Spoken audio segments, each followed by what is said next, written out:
Cuan, cuan, we be getting money. Cuan. Oke Mas Bro, kali ini kita akan bahas tentang 3 kesalahan Pak Lo Keng Hong. Nah mungkin tapi ini bukan sebuah kesalahan sih, mungkin ya. Mungkin ini sebuah strategi. Ya, tapi untuk saat ini Pak Lo Keng Hong rugi di 3 aksi ini, teman-teman. Nah, jadi bagi teman-teman yang misalnya nih ya, untuk saat ini porto investasi kalian atau porto swing kalian itu merah gitu ya. Nah, jangankan kalian, Pak Lo Keng Hong yang udah ada di bursa efek semenjak 1980-an itu aja pernah melakukan kesalahan, guys ya. Dan rugi juga, portofolionya minus juga, guys. Jadi istilahnya jangan berkecil hati ya, senior atau investor kawakan aja ya pernah melakukan kesalahan seperti itu, teman-teman ya. Kalau menurut saya sih ya, kesalahan itu bisa dibuat untuk pembelajaran, guys. Nah, ini yang pertama, teman-teman ya, kesalahan Pak Lo Keng Hong ya, atau mungkin ini strategi ya. Karena memang Pak Lo Keng Hong ini dia itu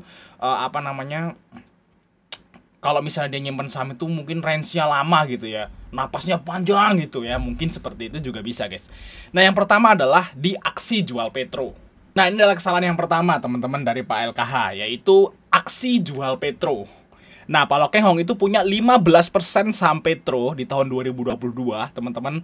Dan beliau itu sudah habis jualannya lewat tender offer di sekitaran bulan 9 2022. Dan coba kita lihat, teman-teman ya, Petro di bulan 9 2022 itu harganya berapa? Di sini, teman-teman. Nah, kita lihat bulan 9 2022 di sini. Yes, di sini, teman-teman. Lihat. Ya, di sekitar ini ya.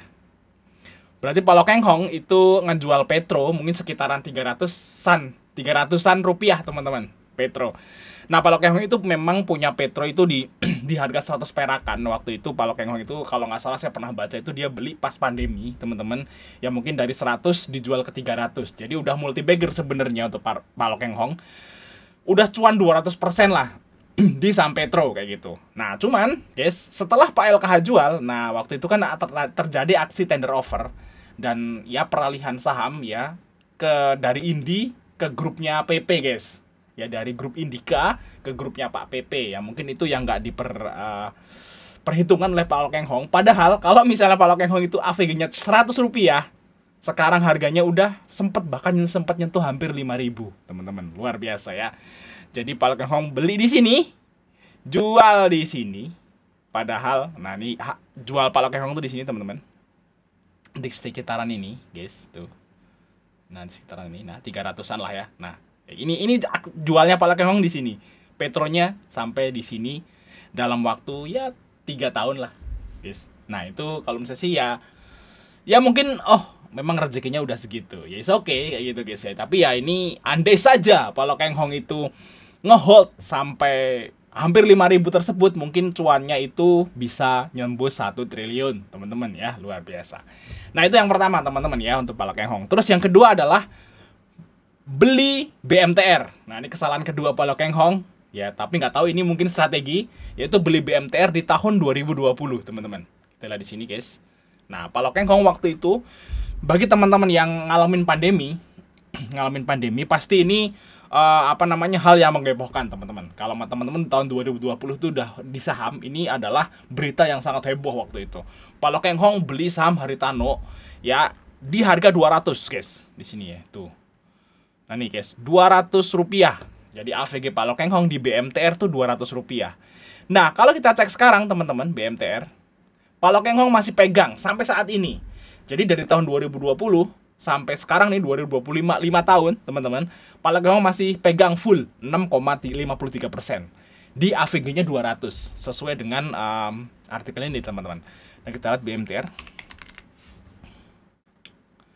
Harganya sekarang 154 perak. Berarti Pak Lo Keng Hong sekarang floating loss, guys, 25% lah, kurang lebih ya. Nah, padahal waktu itu BMTR tuh pernah nyentuh ke 400, guys. Dari 200 ya. Pak Lo Keng Hong beli di sini di 2020 di sekitaran 200 di sini, teman-teman. Nah, sempat naik sebenarnya ke 300, turun lagi, naik lagi, turun lagi terus, dan paling puncaknya di tahun 2022 itu sampai nyentuh ke 450. Pak Lo Keng Hong belum jual. Nah, padahal udah cuan berapa tuh? 200 ke 450, udah cuan 100% lebih ya, 120% kayak gitu. Tapi nggak jual dan sekarang minus, guys. Luar biasa ya untuk Pak Lokeng Hong. AVG 200 sempat dibawa ke 450, di hold sampai sekarang minus. Nah, teman-teman pernah nggak ngalamin seperti itu? Kita beli saham floating gain, ditunggu lagi karena pengen naik lagi gitu ya, malah sekarang floating loss. Kalau teman-teman pernah mengalami hal seperti ini, berarti teman-teman nggak sendiri. Bahkan senior kita, investor kawakan, Pak Lokeng Hong juga sekarang lagi ngalamin hal tersebut, teman-teman ya, di BMTR. Kayak gitu guys ya. Nah, itu yang kedua, teman-teman. Terus yang ketiga adalah yaitu beli saham DILD. Nah, kita lihat di sini, teman-teman. Nah, Pak Lokeng Hong itu beli saham DILD, teman-teman. Ya, cekidot guys. Kita lihat di sini, teman-teman. Kita lihat DILD tuh di sini, teman-teman. Nah, ini guys ya.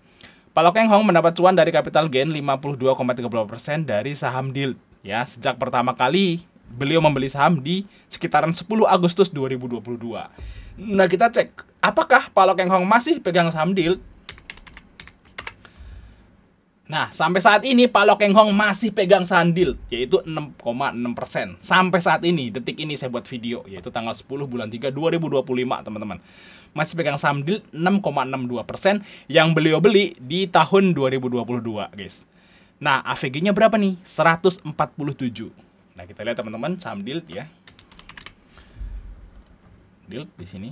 Nah, Pak Lokeng Hong beli di tahun 2022 di AVG-nya 147. Ya, mungkin di sini teman-teman ya. Nah, Pak Lokeng Hong tuh beli di sini, guys. Di sini teman-teman. Nah, ini waktu sideways, guys.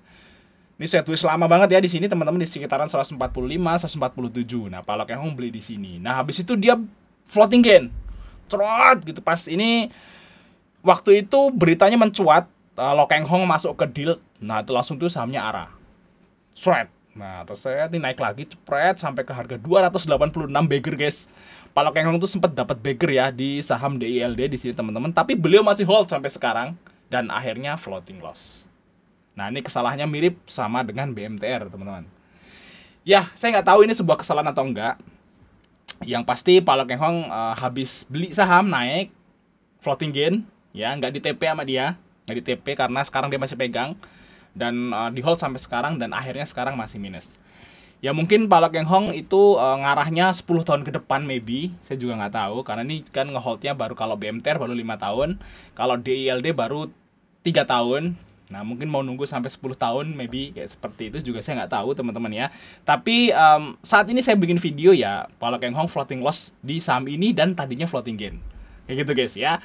Dan untuk yang Petro ini jualnya kecepatan kayak gitu. Jadi kalau teman-teman itu jualnya kecepatan nih, habis kita jual sahamnya naik tinggi. Nah, pasti nggak akan ngalahin Lokeng Hong. Lokeng Hong beli Petro di harga 100, jual di 300, habis itu naik ke 5.000. Luar biasa ya. Terus Pak Lokeng Hong beli BMTR di harga 200, sempat naik ke 450 dan sekarang floating loss di harga 150. Nah, terus DILD beli di 147, sempat naik ke berapa nih? Ya, 280-an. Ya, terus sekarang floating loss di 125. Jadi istilahnya ya jangan sedih lah kalau teman-teman ngelakuin hal seperti itu, karena juga yang senior pun juga ngelakuin. Jadi istilahnya di saham itu ya tempat pembelajaran lah, kita tetap terus belajar ya walaupun kita udah senior di bursa efek seperti itu guys ya. Oke guys ya, sampai ketemu di video berikutnya teman-teman.